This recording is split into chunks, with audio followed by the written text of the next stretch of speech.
The outdoors teaches you things without trying to. Not through some big voice from the sky, but in rhythms, in repetition, in patterns you only notice when you get outside. Every time I go out for a ride, especially somewhere quiet like this, by the river, under the sky, I come back having learned something, or at least having remembered something that I'd forgotten. These are 7 of those lessons.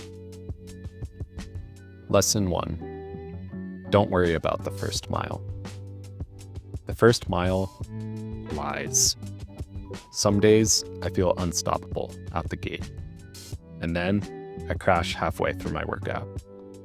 Other days, I want to turn around after 5 minutes. My legs feel stiff, my bike is heavy underneath me, and then I warm up, and I'm glad I didn't quit so early. Beginnings just aren't reliable. The same goes for most things in life. Relationships, projects, conversations. The start isn't always the whole story. It's best to be patient and let things unfold.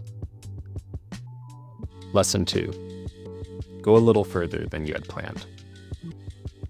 When I feel like stopping, I'll pick a point ahead, be it a hilltop, a tree, or a bend in the trail, and I'll say to myself, once I get up there, I'm going to pull over.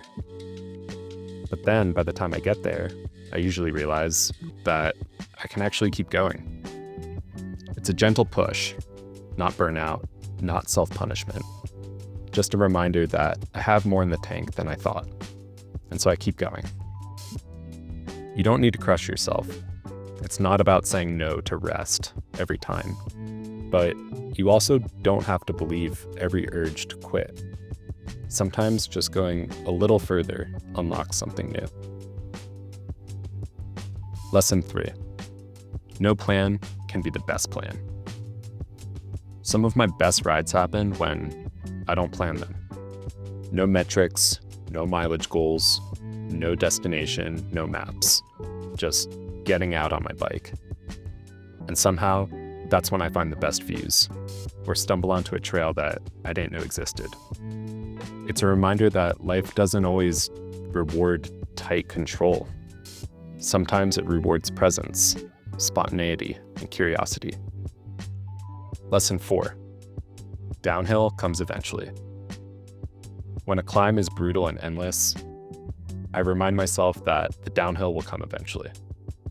And honestly, the tougher the uphill is, the longer and sweeter the downhill will be. I mean, yeah, that's just basic geography. You climb more, you get to coast more. But it's also true emotionally. The work you put in, the resistance you push through, it shapes how deeply you appreciate the relief that follows. Progress isn't always visible, but momentum always builds. And eventually, the road tips in your favor. Put in the effort when it's hard, and the ease that follows will feel that much sweeter. Lesson 5. You don't have to be fast to be going somewhere. Some of my rides are slow. I'm tired, or the wind's against me, or I'm just heavy in my thoughts. But what's important is that I'm still moving, still making my way forward. That's something I try to carry into life too. You don't have to impress anyone to be growing. Not every day needs to be your greatest effort. What's important is that you just keep pedaling, keep showing up. As long as you do that, you'll arrive at where you want to be eventually. Lesson 6. Nature doesn't judge you. The river doesn't care what I'm wearing. The trees don't ask if I'm making the most of my day. They just exist, and they let me exist too. No commentary, no questioning, no guilt. It's a rare feeling to just be alive without needing to justify it. I wish more of life felt like that. I wish I always felt like I was allowed to just be. Lesson 7. The ride is the point. Oftentimes I set out for a casual ride, but quickly catch myself racing, like I need to get somewhere. Some invisible checkpoint or self-imposed goal. I have to pause and remember, Right now, there is no goal. There is no destination that I need to reach. The ride is the point. Moving, feeling the sun, getting the blood to flow, giving myself time and space to relax. That's what I came here for. Not the finish line, just the movement. The ride is the point. I'm already here. These are just some things that I've learned from paying attention while I ride. And I'm curious, what's something the outdoors has taught you? Let me know in the comments. I'd love to hear. Thanks for riding with me.